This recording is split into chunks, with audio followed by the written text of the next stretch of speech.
is, of course, an apprentice system.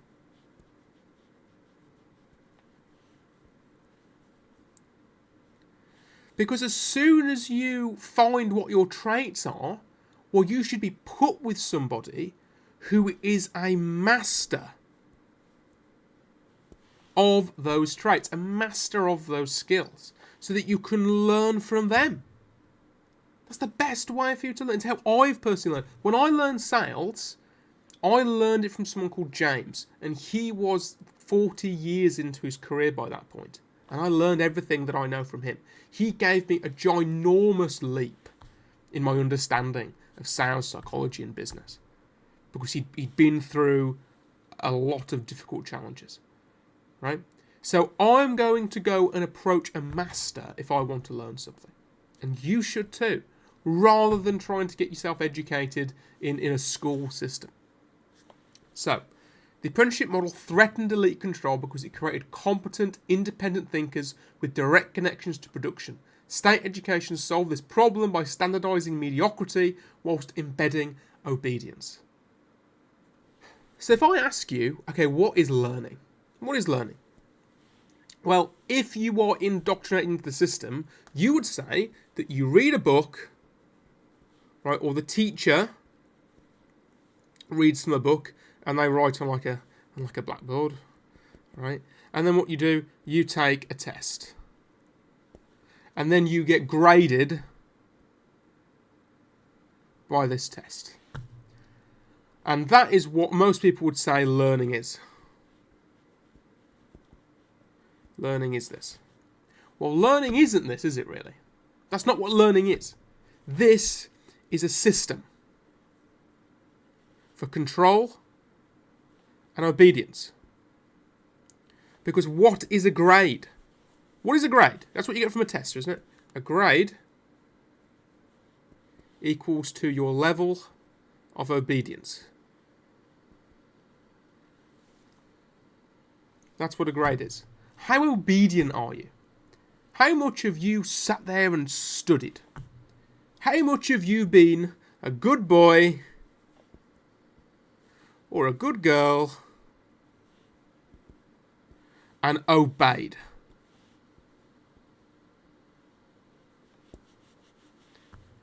That's what a grade is. How much have you obeyed the existing power structure? How much have you done that? And the higher your grades, the more obedient that you were, the more that you submitted to existing power structures. That's what it is. If you were really learning, it's not about your grades. Your grades don't matter. Tests, they don't matter either. What would matter is your ability to do what? Your ability to perform. That's what would matter. Your ability to do, act, think, your ability to solve in the world. That's what would matter. And you'd be rewarded based on these things. And guess what? Society, if you own a business, I've owned a few different businesses, right? If you have a business, that is what society rewards you for. It does reward you for those things. But education system doesn't reward you for those things. It rewards you instead for your obedience and your ability to go along with the system, to not think, to not question. Let's go back to the PowerPoint. By prioritising uniformity, education enables power systems such as military service, economic productivity, social stability, because students internalise rules as innate rather than constructed.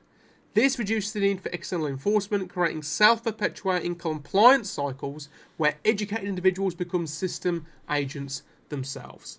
And historically, this has been through mandatory routines, punishments, and isolation from alternative influences. So the Spartans did this, quite often. Spartans did this quite often.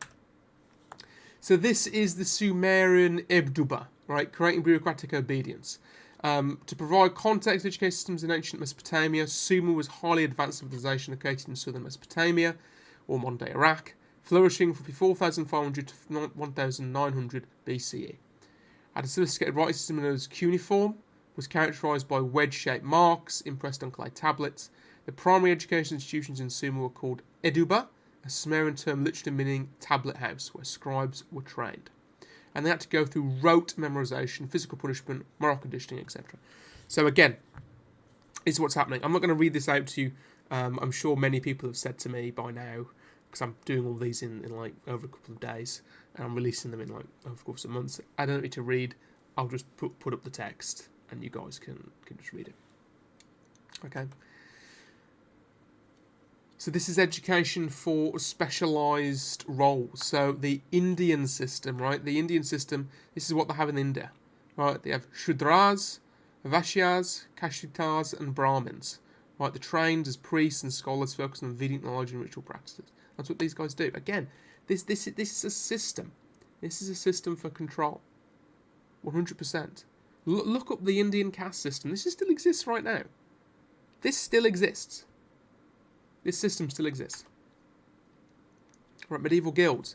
Medieval guilds were instrumental in establishing structural systems for vocational education, ensuring the creation of highly skilled craftsmen and the maintenance of rigorous quality standards through apprenticeships to be lasting 7 to 10 years. So this is the alternative, okay? This is the alternative.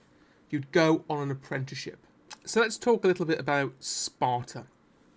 Now, Sparta was one of the first systems that did this, and this is how they did it. Okay, number one, they would remove a child from the family.